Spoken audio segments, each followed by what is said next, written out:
उद्धव ठाकरे यांच्या उपस्थितीमध्ये आज मनसेसह सर्वच विरोधी पक्षांच्या नेत्यांची बैठक झाली। 1 नोव्हेंबर रोजी काढण्यात येणाऱ्या मोर्चा संदर्भात या बैठकीमध्ये चर्चा झाली।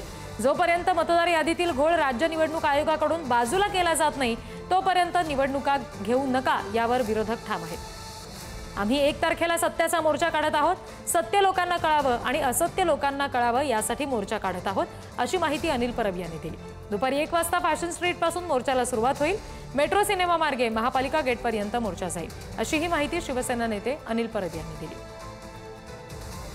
हा मोर्चा दुपारी 1 वाजता फॅशन स्ट्रीट येथून सुरू होईल आणि मेट्रो सिनेमा मार्गे हा मुंबई महानगरपालिकेच्या प्रवेशद्वाराजवळ थांबेल।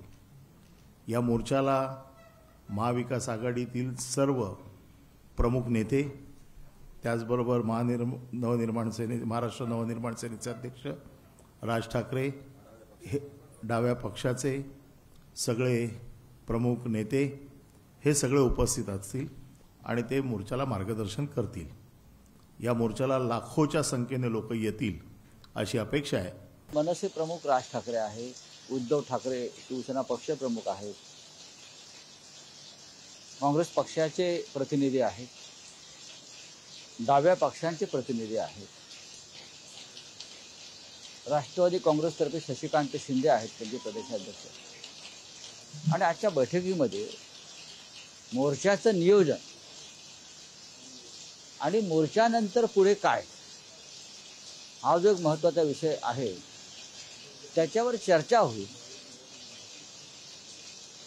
आणि 1 तारखेचा मोर्चा संपल्यावर व्यासपीठावरून पुढे काय या संदर्भात आपल्याला उत्तर मिळेल। कुठली महाविकास आघाडी?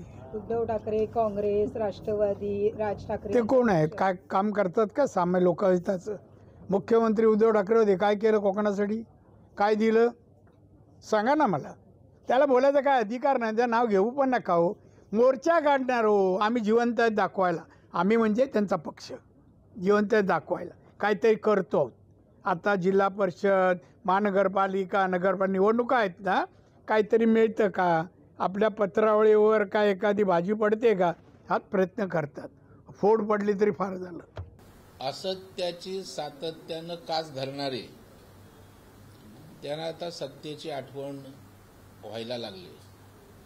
मला वाटतं आता रचनात्मक कामापेक्षा नौटंकी राजकारण मोठ्या प्रमाणावर होताना दिसतंय। फक्त अशा प्रकारचं इमोशनल गोष्टी करून राजकारण करता येतंय का, हे लोकसभेच्या आलेल्या त्यांच्या दुर्दैवी यशानंतर सुरू आहे।